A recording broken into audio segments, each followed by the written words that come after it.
asuransi seperti apa yang harus dipilih begitu ya, mungkin mhm. perusahaan asuransi yang bagaimana juga begitu. Iya, Lalu iya. sebetulnya kapan sih waktu yang tepat untuk kita, artinya memilih gitu ya Mhm. asuransi. Nah kalau dari pandangan Mas Ais sendiri, sebetulnya kapan sih waktu yang tepat bagi seseorang Iya. untuk memiliki asuransi? Ini nggak boleh nunggu sakit kan Betul, sebetulnya? betul, betul.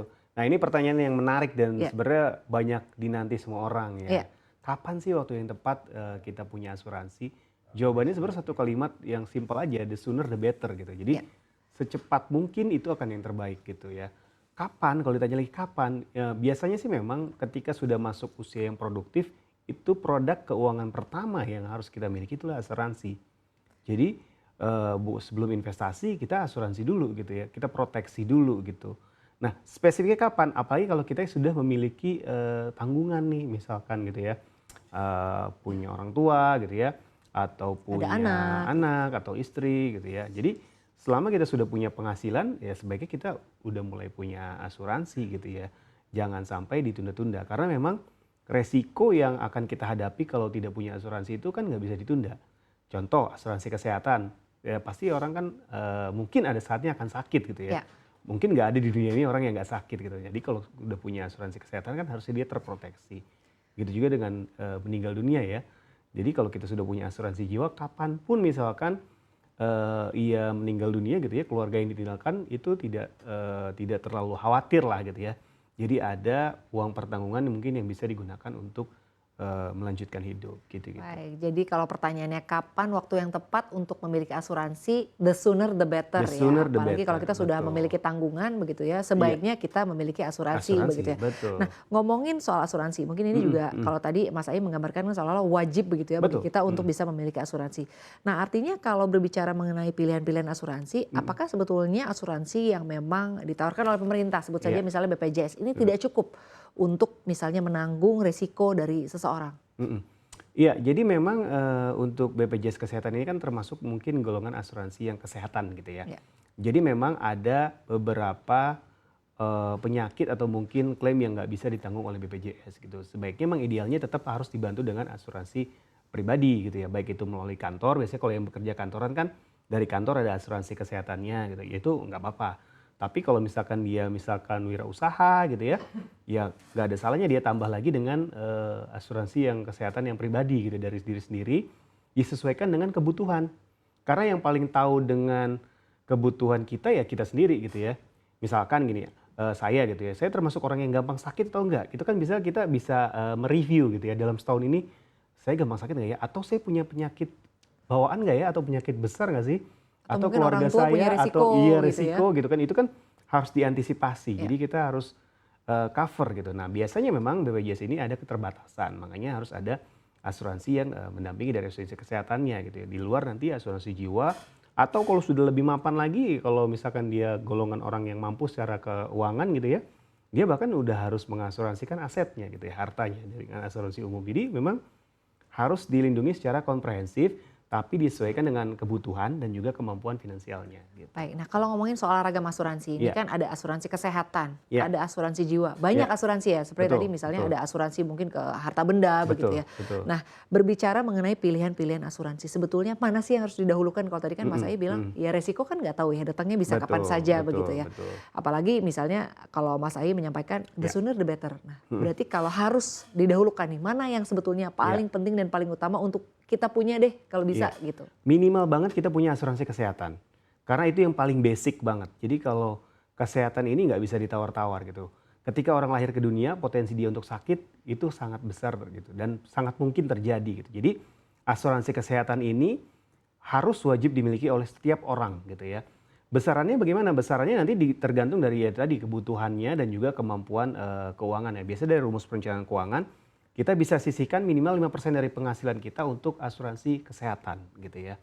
Jadi memang proteksi ini nggak bisa ditawar-tawar lagi karena asuransi kesehatan ini dan inflasi terhadap kesehatan ini itu sangat besar. Setiap tahunnya itu bahkan double digit dari inflasi pada umumnya. Kalau misalnya inflasi nasional 6%, inflasi kesehatan ini bisa 12%. Jadi kalau kita nggak cover dengan asuransi, cash flow kita bisa terganggu, keuangan kita bisa terganggu. Jadi minimal banget paling basic kita punya asuransi kesehatan gitu. Nanti setelah itu baru kita berpikir untuk asuransi jiwa. Nah, asuransi jiwa ini biasanya memang wajib dimiliki oleh para pencari nafkah utama biasanya dalam sebuah keluarga. Misalkan ayah, suami gitu ya. Biasanya umumnya kan seperti itu. Walaupun ada juga yang istri gitu ya atau ibu itu juga wajib. Syukur-syukur bisa semua. Tapi paling nggak minimal yang wajib adalah pencari nafkah utama dalam keluarga. Kenapa? Karena memang ketika dia pencari nafkah utama, tiba-tiba dia dipanggil gitu ya, meninggal dunia, pasti keluarga yang ditinggalkan akan sangat kesulitan secara keuangan. Karena dia yang Jadi menjadi harus siap begitu ya. Jadi harus siap.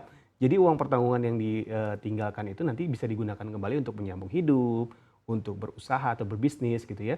Karena memang ada shock keuangan kalau misalkan pencari nafkah utamanya meninggal dunia. Baru nanti selanjutnya mungkin asuransi umum ya, properti, mobil dan lain sebagainya gitu. Baik, nah berbicara mengenai artinya seorang ayah atau seorang bapak begitu ya yang Betul. bertanggung jawab untuk artinya membiayai keluarga lah. Sebut Iya. saja misalnya namanya Budi gitu ya. Budi berpenghasilan sekitar 7 juta rupiah per bulan. Iya. Nah ada tanggungan seorang anak misalnya balita. Nah, Iya. artinya berapa sebetulnya dana yang paling ideal untuk disisihkan untuk Iya. asuransi bagi dirinya atau mungkin bagi anaknya juga, atau mungkin bentuk asuransi seperti apa sih yang tepat bagi seluruh keluarga begitu? Iya, iya, betul. Ini pertanyaan yang bagus. Jadi kalau untuk budget asuransi di dalam perencanaan keuangan itu setidaknya minimal 10% dari penghasilan tiap bulan kita sisihkan. 10% ya? 10%. Jadi 10% ini kita bisa bagi dua. 5% untuk asuransi kesehatan, 5% untuk asuransi jiwa. Jadi yang paling pokok dan wajib nih dua ini. Nah kalau kita ambil case-nya dari Pak Budi tadi ya gitu ya. Dia sudah berkeluarga, punya satu anak. Dia sudah harus punya asuransi kesehatan. Dan dia juga harus punya asuransi jiwa. Kenapa? Karena dia mungkin pencari nafkah utama gitu ya. Kalau let's say penghasilannya dia 7 juta per bulan gitu ya. Kalau kita ambil 10% aja berarti kan sekitar 700 ribu per bulan yang harus disisihkan untuk bayar premi asuransi gitu ya. Jadi bisa dibagi dua nih. 350 ribu untuk beli asuransi kesehatan. 350 ribu untuk asuransi jiwa. Nah di asuransi jiwa biasanya kan ada uang pertanggungan nih. Ini yang kadang orang bikin bingung ya. Agak bingung nih. Berapa sih uang pertanggungan yang ideal buat saya dan keluarga gitu ya. Nah itu sebenarnya ada rumusnya banyak ya. Tapi ada satu rumus simple yang sering kali digunakan gitu ya. Dan mudah, itu namanya rumus income replacement base namanya. Jadi kita menghitung berapa sih income kita per bulan, dikalikan 1 tahun, dikalikan angka misalkan inflasi gitu ya, rata-rata inflasi tahunan gitu ya. Jadi akan ada kenaikan. Akan ada kenaikan gitu. Jadi kita bisa tahu tuh, misalkan let's say Pak Budi tadi 7 juta gitu ya, dikalikan 12 berapa penghasilannya, lalu nanti dikalikan rata-rata inflasi let's say 6%. Berarti uang pertanggungan yang harus dia sisihkan itu sekitar 1,4 miliar kalau dihitung-hitung gitu ya. Jadi itu yang harus target yang dia capai dari 350 ribu uang yang dia sisihkan dari penghasilannya untuk mendapatkan UP itu dalam premi asuransi jiwanya gitu. Jadi perhitungannya kurang lebih simpelnya seperti itu Mbak Sinta. Baik, nah kalau membandingkan begitu ya sebetulnya antara premi bulanan dan juga premi tahunan, sebetulnya mungkin pemirsa juga banyak yang bingung sama. Saya juga masih agak bingung nih kalau berbicara soal asuransi ini. Premi bulanan dan premi tahunan ini sebetulnya seperti apa dan bagaimana sih sebetulnya? Ya, jadi kalau premi bulanan dan tahunan ya sesuai dengan namanya ya. Jadi kalau premi bulanan kita membayarnya setiap bulan gitu ya. Jadi setiap bulan kita bayar. Tapi ada juga memang yang dibayar preminya tahunan, jadi sekali setahun. Bedanya apa ya? Bedanya sesuai dengan kemampuan keuangannya aja. Ada orang yang mungkin kemampuan keuangannya terbatas gitu ya. Akhir tahun gitu ya. Ada juga yang mungkin yang punya uangnya akhir tahun aja gitu. Kalau yang biasanya yang wirausaha, bisnis tuh biasanya pengennya bayarnya langsung sekali gitu setahun gitu ya. Itu bisa juga. Atau mungkin ada juga yang disebut dengan pembayaran preminya lansam. Biasanya asuransi jiwa nih. Perlindungannya 15 tahun gitu ya atau 20 tahun. Preminya misalkan let's say 100 juta, dia bayar langsung di awal gitu. Jadi selama 15 tahun dia nggak bayar premi tapi terlindungi gitu. Ada juga seperti itu. Tapi ada juga yang bayar tahunan gitu setiap tahun. Tapi ada juga mungkin yang keuangannya terbatas, mungkin let's say kayak Pak Budi tadi, dia mencicil tiap bulan ya nggak apa-apa juga. Jadi tergantung dari kemampuan keuangannya juga gitu Mbak Sinta. Baik, jadi ya bisa pemirsa. disesuaikan. Jadi kita harus lihat ya kemampuan kita seperti apa, tapi setidaknya kalau tadi Mas Ais sampaikan ini 10% dari penghasilan, total penghasilan kita. Total penghasilan begitu. kita Karena per bulan. risiko ini kita tidak tahu datangnya kapan gitu. Ya, Jadi betul. bagi kita itu the sooner the better, apalagi kalau misalnya tadi sudah ada anak, ada istri, ada yang ditinggalkan. Selain daripada asuransi kesehatan, kita juga perlu menyisihkan untuk asuransi jiwa, begitu ya Mas Ais. Nah kalau membahas mengenai membandingkan persoalan polis nih, ini juga sering menjadi problem begitu ya bagi kita ya. Ada yang mungkin kita tidak terlalu teliti, tidak terlalu jeli melihat artinya klausul-klausul yang ada di dalam polis begitu akan seperti apa. Jadi ketika nanti akhirnya sebuah permasalahan terjadi atau kita mau klaim ternyata kok ini tidak sesuai. Nah sebetulnya apa yang perlu diperhatikan oleh kita gitu ya sebelum kita akhirnya memilih sebuah polis asuransi? Iya.